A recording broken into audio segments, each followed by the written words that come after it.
Hello বন্ধুরা, সবাই কেমন আছো? আজকে বুধবার, বাজারে গেছিলাম।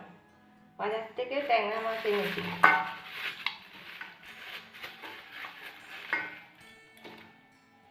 এই যে ট্যাংরা মাছ, আর একটু কম হয়েছিল বলে একটা ভুতচাঁদা মাছ দিয়েছে।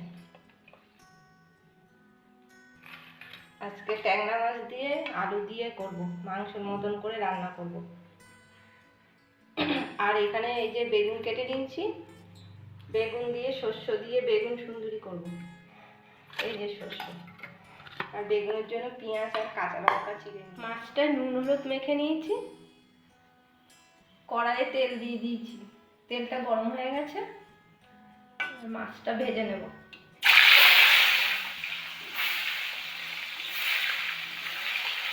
ট্যাংরা মাছ ভাজার সময় প্রচণ্ড তেল ছিটে, তাই মাছটা আমি ঢাকা দিয়ে ভাজবো।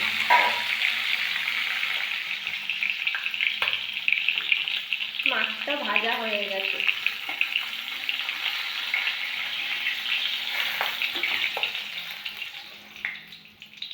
মাছের তেল রয়েছে, ওখানে আলুগুলো ভেজে নেব।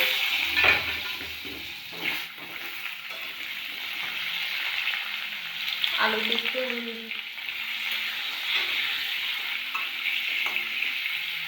আলুটা ভাজা হয়ে গেছে।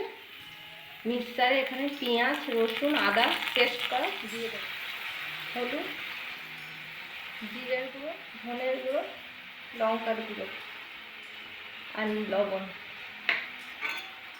সব দিয়ে কষিয়ে নেব।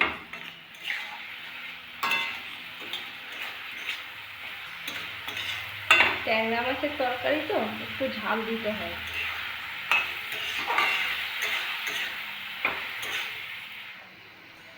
মশলাটা কষানো হয়ে গেছে, এবার ঝোল দিয়ে দেব।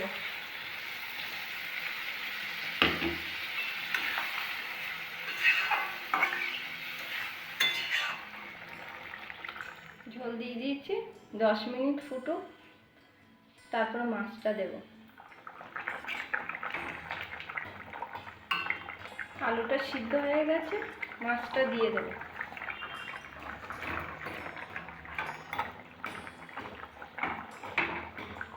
নামাবার আগে একটু গরম মশলা দেব,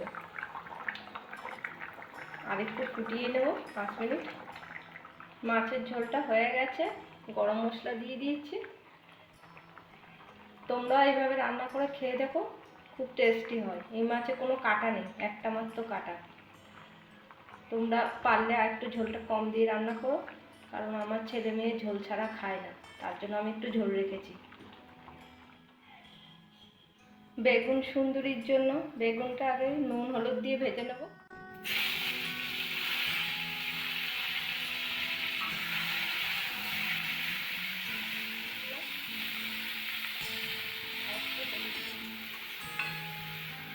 বেগুনটা ভাজা হয়ে গেছে, নিয়ে নিয়েছি।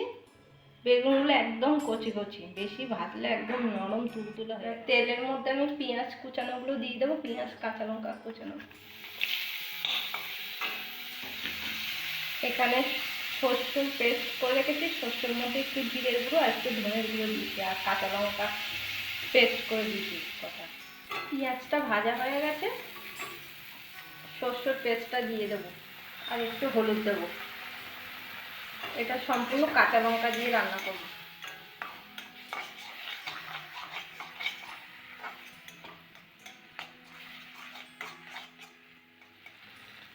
জল দিয়ে 5 মিনিট শস্যটাকে কষিয়ে নেব, তারপরে বেগুনটা দেব।